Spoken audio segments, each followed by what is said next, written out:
குழந்தை நான் சொல்கிறது எல்லாத்தையும் புரிஞ்சுக்கிறான், ஆனால் பேச மட்டும் மாட்டேங்கிறான்.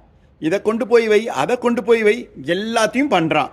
எல்லாமே உனக்கு புரியுது டாக்டர், ஆனால் ஒரு வார்த்தை வாயிலேருந்து வரமாட்டேங்குது. இப்படி தினம் ஓபியில் பேஷண்ட்ஸ் வர்றாங்க.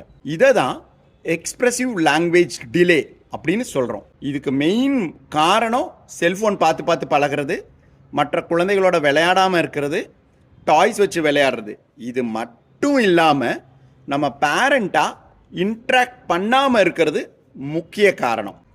அந்த காலத்துலலாம் நிறைய பேர் இருப்பாங்க, குழந்தை கூட யாராவது பேச்சு கொடுத்துக்கிட்டே இருப்பாங்க, குழந்தை திருப்பி பேச ஆரம்பிச்சிடும். பட் இப்போ என்ன ப்ராப்ளம்னா, எல்லாரும் பிஸி ஷெட்யூலில் நியூக்ளியர் ஃபேமிலியில் இருக்கிறனால குழந்தையோட பேசுறதுக்கு ஆள் இல்லை. இதுதான் மெயின் ரீசன். முக்கியமாக இந்த மாதிரி குழந்தைங்கக்கிட்ட நம்ம நிறைய பேச்சு கொடுத்துக்கிட்டே இருக்கணும்.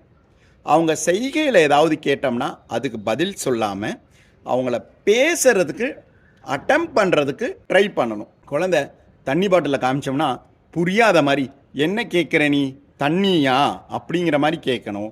தண்ணி வேணுமா இல்லை சாப்பாடு வேணுமா, என்ன கேட்குற நீ, எனக்கு புரியலன்னு சொன்னால் குழந்தை என்ன பண்ணும், த த அப்படிங்கும். அப்போ தண்ணின்னு நாம் புரிஞ்சுக்கணும். ஃபஸ்ட்டு இந்த ஒரு லெட்டர் 2 லெட்டர் குழந்தைகிட்ட கொண்டு வர ஆரம்பித்தோம்னா அதுக்கப்புறம் ஈஸியாக வார்த்தைகள் வர ஆரம்பிச்சிடும். எஸ்ஸா நோவான்னு தலையாட்டுற மாதிரி குழந்தைங்க ரிப்ளை பண்ணால் புரியாத மாதிரி நீங்கள் திருப்பி திருப்பி கேள்வி கேட்கணும். அதே சமயம் குழந்தைய ஸ்ட்ரெஸ்ஸும் பண்ணக்கூடாது.